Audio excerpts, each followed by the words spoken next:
जय हिंद दोस्तों, आज हम पढ़ेंगे उत्सर्जन तंत्र एक्सक्रीटरी सिस्टम के बारे में।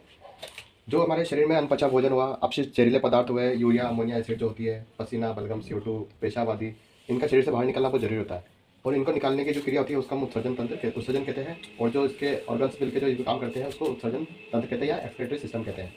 जैसे हमारे त्वचा हो गई, ये पसीना खार तेली पदार्थ होता है उसको बाहर निकालता है और तापमान मेंटेन करता रखता है शरीर का। दूसरा हमारे फेफड़े हो गए, ये ऑक्सीजन अंदर लेता है और CO2 जो होती है उसको बाहर निकालता है। इसके साथ में बलगम हुआ उसको बाहर निकालता है। या हमारे शरीर में जो भाप हो जाती है सर्दियों के अंदर, वो भी हमारे फेफड़ों से ही बाहर निकलती है भाप भी, और हमारे शरीर को मेंटेन रखता है टेम्परेचर को। और लीवर हुआ, लीवर भी हमारे यही काम करता है। वो हमारे शरीर में से गंदे अपशिष्ट पदार्थ जैसे अमोनिया होती है, विषैले पदार्थ जहरीली चीज़ होती है अमोनिया, जो उसको कम कम जहरीली चीज़ या कम यूरिया में कन्वर्ट कर देता है उसको, और कन्वर्ट करके वो किडनी की तरफ फॉरवर्ड कर देता है। फिर किडनी उसको लेके उसमें से और खास खास चीज़ को फिल्ट्रेशन करती है, ब्लड के साथ में जो भी होता है उसको फिल्टर करती है, और उसमें यूरिया को तुरंत ब्लेडर के थ्रू होती है ये ब्लेडर में भेज देती है। यहाँ पर पेशाब बन के या पेशाब इकट्ठा हो जाता है। और इसी तरह हमारी ये आंत होती है, बड़ी आंत, वो हमारे अनपचा भोजन होता है, लास्ट फाइनल जो स्टेज बचती है भोजन की, उसमें से पानी को सोख के एब्जॉर्ब कर लेती है और वो मलाशय में भिजा देती है। तो इस तरह से ये पांच हमारे ऑर्गन्स हैं जो उत्सर्जन तंत्र का काम करते हैं। अब इसको हम एक तरह से इस तरह से भी समझ सकते हैं उत्सर्जन के बाद क्रिया को। जैसे हमारे ये जूसर होता है, आपने देखा होगा, ये जूसर है और इसमें एक तरफ से ये होता है, ये जूसर है जैसे हमारा। इसमें हमने जैसे गाजर डाली या अनार डाल दिया, मौसम्बी डाल दी, नारंगी, जो फल फ्रूट हमने अंदर डाला वो अंदर गया। उसके बाद हम जब इसको चलाते हैं तो यहाँ से हमारे को फ्रेश जूस जो होता है, जो हमारे पीने लायक चीज़ होती है, उसको इसमें इकट्ठा आने लग जाता है और ये जूस बन जाता है। और जो अपशिष्ट पदार्थ होता है, जो वेस्टेज होता है, वो यहाँ से निकल के बाहर चला जाता है। ये भी एक हमारा एक अच्छा उदाहरण है उत्सर्जन तंत्र को समझने का। जो वेस्टेज होता है वो उसको बाहर निकाल दिया इसमें, ठीक है, और ये जूस हमारे को निकाल के दिया इसमें। तो इस तरह से हम उत्सर्जन तंत्र को समझ गए। अब हम इनके ऑर्गन्स के कार्य को समझेंगे कि ये कैसे कैसे क्या क्या काम करते हैं। तो हम मेन 5 ऑर्गन्स को समझेंगे जो उत्सर्जन तंत्र के हैं। जैसे पहला हमने त्वचा को ले लेते हैं। त्वचा में देखो 3 तरह की लेयर्स होती है इसके अंदर। एक ही होती है, फर्स्ट लेयर जो होती है एपिडर्मिक, इसको हम बोलते हैं एपिडर्मिक, एपिडर्मिस, ठीक है। फिर एपिडर्मिस जो होती है ये अधिकतर, इसमें खून की नदियाँ, खून नहीं होता इसके अंदर, ब्लड नहीं होता है, सिर्फ इसमें डेड सेल होते हैं और ऊपर की जो भारी चमड़ी होती है हमारी वो होती है, इसमें ब्लड का सर्कुलेशन नहीं होता है। फिर होता है ये डर्मिस, डर्मिस ये जो बीच की परत होती है डर्मिस होती है, इसमें ही हमारे बाल की जड़ें होती है। और ये स्वीट ग्लैंड होती है इसमें, स्वीट ग्लैंड जो होती है ये पसीने की ग्रंथि होती है। इसी में हमारे एक्स्ट्रा जो वायर जल होगा या पसीना जो बनता है वो यहाँ से निकलता है और यहाँ से बाहर निकल जाता है, ये इस टाइप से ये बाहर निकल जाता है। और तीसरी जो होती है हिपोडर्मिस, हिपोडर्मिस जो बोलते हैं, ये होता है वसा होती है, यहाँ पर चिकनाई होती है, इसमें पूरी चिकनाई भरी रहती है। तो ये चमड़ी में चिकनाई को इसकी कमी दूर करती रहती है और टेम्परेचर को मेंटेन करती है। कई बार क्या होता है उम्र के साथ में जब हम बुढ़ापा आता है तो ये चिकनाई बिल्कुल खत्म हो जाती है और उसके बाद ये चमड़ी पूरी लटक जाती है। इसके सारे ऑर्गन्स ये इसको पूरी मिल नहीं पाता है, ये पूरी लटक जाती है चमड़ी, इसको हिपोडर्मिस कहते हैं, ठीक है। ये त्वचा इस तरह से हमारे शरीर में से जो नमक का खार होगा चमड़ी के अंदर से, मेल का खार वगैरह वो भी बाहर निकालती है। एक्स्ट्रा चिकनाई होगी, तेल होगा या चिकनाई जो भी होगी उसको बाहर निकालेगी, और हमारे पसीना जो होता है, एक्स्ट्रा पानी जो होता है बाहर निकालेगी और हमारे टेम्परेचर को बनाए रखती है। तो ये भी हमारा एक एक्सक्रीटरी सिस्टम में है। दूसरा हमारा आता है लंग्स या फेफड़े। ये हमारी आंतरिक संरचना है इसकी और ये बाह्य संरचना है। ये एक स्पंज की तरह से होता है। तो जब हम ऑक्सीजन अंदर लेते हैं, जब ऑक्सीजन अंदर आई तो ये फेफड़े सिकुड़ते हैं, ठीक है। और फिर सिकुड़ के ये फेफड़े यहाँ से नलियाँ किसकी यहाँ से पाता है, और ये एयरबैग होते हैं जिसको हम एलोवी इसको ये कहते हैं एलोवली या एयरबैग टाइप का होता है जिसमें एयर भरती है। और यहाँ से हमारे को ये ऑक्सीजन इसके थ्रू सब ब्लड में चला जाता है। और जो वेस्टेज CO2 निकलता है वो CO2 भी इस जगह आता है और यहाँ से ये CO2 को वापस एब्जॉर्ब करती है और यहाँ से CO2 को ये बाहर निकाल देती है। अब जब हम सक्शन करते हैं, अंदर सांस लेते हैं, तब ये बिल्कुल फेफड़े सिकुड़ जाते हैं। तो ये फेफड़े तुरंत अपने आप तो बाहर आते नहीं है, इसके नीचे एक डायफ्राम लगा रहता है।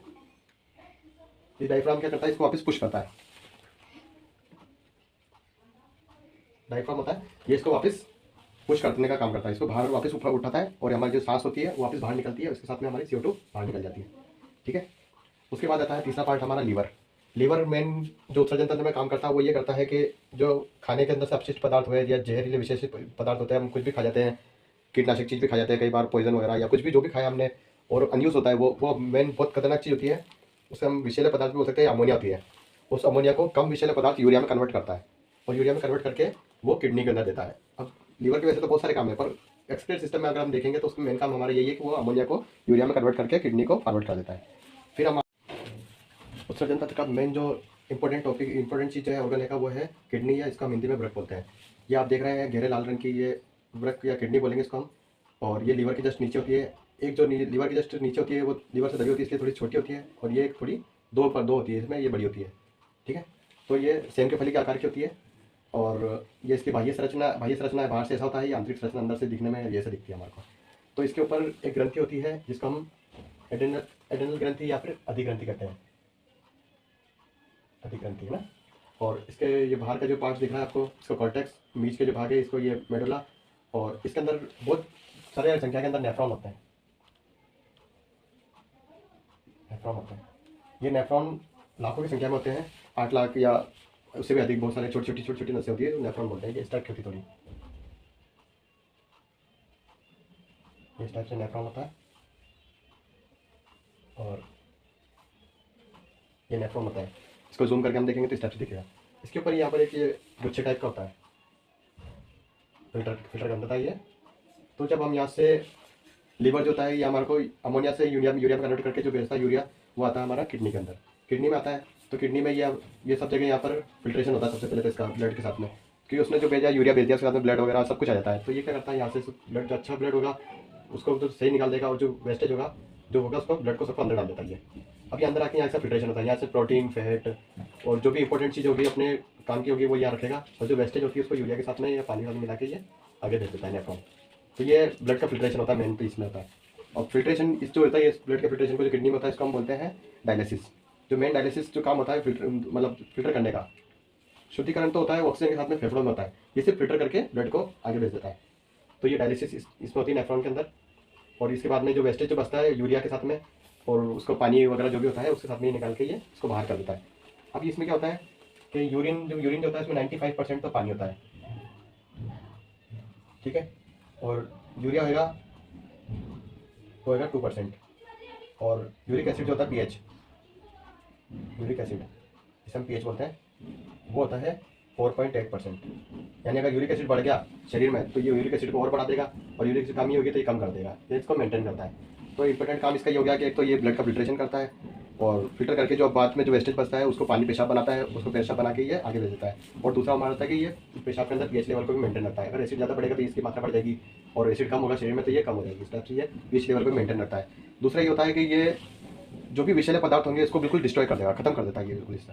और इसके ये इतना काम फास्ट करता है कि इसको पता है कि अगर यहाँ से इसने यूरिया भेजा है, अमोनिया को कन्वर्ट करके जो लीवर ने यूरिया भेजा है, और वो 2 से 3 घंटे में वापस अमोनिया में कन्वर्ट हो जाएगा। अगर ये इसमें डिले करता है या किडनी का मान लो कभी खराब हो जाती है या कुछ दिक्कत आती है तो वापस वो जो हमारा यूरिया भेजा है उसको वापस ये अमोनिया में कन्वर्ट कर देता है, जो कि बहुत खतरनाक होता है। और फिर इस टाइप से ये पेशाब बना देता है। जो टॉयलेट होगा वो यहाँ से जो हमारा यूरेटर होगा, ये जो नलियाँ दिख रही है आपको, 2 तरह की 2 नलियाँ दोनों तरफ से निकल रही है, इसको हम बोलते हैं यूरेटर या मूत्रवाहिनी बोलेंगे इसको, है ना। ठीक है, ये यूरेटर दोनों आएगी। यूरेटर से ऐसा होता है कि ये रिवर्स नहीं आता, ये जैसे जैसे थोड़ा थोड़ा बनेगा ब्लड टॉयलेट बनता रहता है, ये फिल्ट्रेशन चलता रहेगा और ये थोड़ा थोड़ा करके बेचता रहेगा। अब इसके बाद आता है ये जो टॉयलेट बन के आता है, ये वो होगा हमारा ब्लैडर के अंदर इकट्ठा हो जाता है। यहाँ पर जो यूरिन इकट्ठा होगा वो ब्लैडर में आके इकट्ठा होता है। अब ब्लैडर में ये यूरिन जो होता है यूरोक्रोम के कारण ये पीला हो जाता है। कभी पूछ लेते हैं कि यूरिन पीला क्यों हो जाता है, तो यूरोक्रोम के कारण होता है ये। ठीक है, अब यहाँ पर आके ये ब्लैडर में आके इकट्ठा हो जाता है। फिर जब हमारे को ये इकट्ठा हो जाता है, ये करीब आधे लीटर से समथिंग इकट्ठा हो जाता है, तो हमारे को सिग्नल मिल जाता है ब्रेन में, फिर हम इसको बाहर निकालने का काम हो जाता है, इसको बाहर निकालते हैं। तो इस टाइप से ये किडनी का जो मेन काम होता है ये पेशाब का निर्माण करना, मूत्राशय में भेजना, निर्माण करके पीएच लेवल को मेंटेन रखना, विषैले पदार्थ को बिल्कुल डिस्ट्रॉय कर देता है, खत्म कर देता है। और मेन जो काम होता है इसका ये रक्त को छानने का काम करता है, जिसे हम डायलिसिस बोलते हैं। तो ये इंपॉर्टेंट था, इसका मेन ऑर्गन था किडनी का। और इसके बाद हम आते हैं बड़ी आंत पे।